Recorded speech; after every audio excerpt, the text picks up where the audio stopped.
Magandang gabi Philippine Air Force. Alamin natin ang magiging lagay at taya ng panahon ngayong gabi ng Martes, 02 September 2025. Ang minomonitor nating low pressure area ay huling namataan kaninang hapon sa layong 1,170 kilometers east of extreme northern Luzon.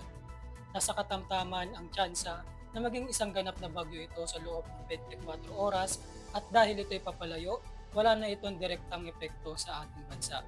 Tanging ang southwest monsoon or hanging habagat ang siyang makakaapekto sa southern Luzon at Visayas.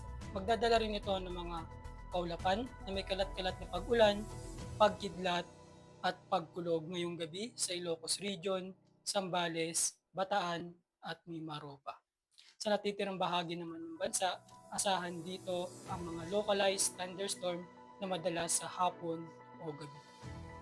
Dahil dito, asahan bukas sa Northern Luzon, Central Luzon, Metro Manila at Mimaropa ang maulap na kalangitan na may kalat-kalat na pag-ulan, pagkidlat at paggulong.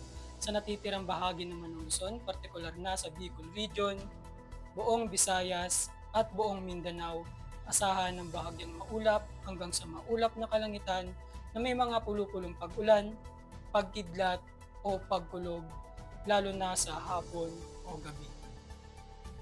Para sa magiging lagay at taya ng panahon sa loob ng 3 araw, simula Huwebes hanggang Sabado sa Metro Manila, Cavite, Angeles, at Lipa, asahan sa Huwebes at Biyernes ang maulap na kalangitan na may kalat-kalat na pag-ulan, pagkidlat at pagkulog. Pagsapit naman ng Sabado, asahan na ang bahagyang maulap hanggang sa maulap na kalangitan. Sa Puerto Princesa at Kalayaan Island, hanggang Sabado, asahan pa rin ang maulap na kalangitan na may kalat-kalat na pag-ulan, pagkidlat at pagkulog, dulot yan ng habagat.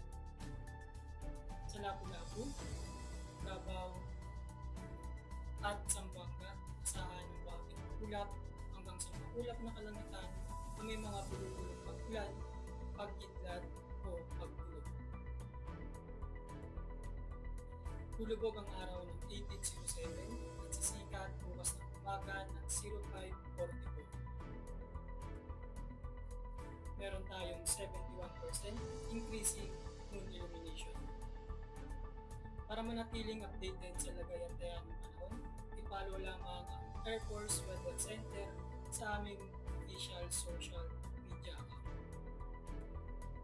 Yun lamang po lagay ng panahon ngayong gabi sa ngalan ng aming commanding officer si Colonel Alvin Jan Yugador, PAP GSE.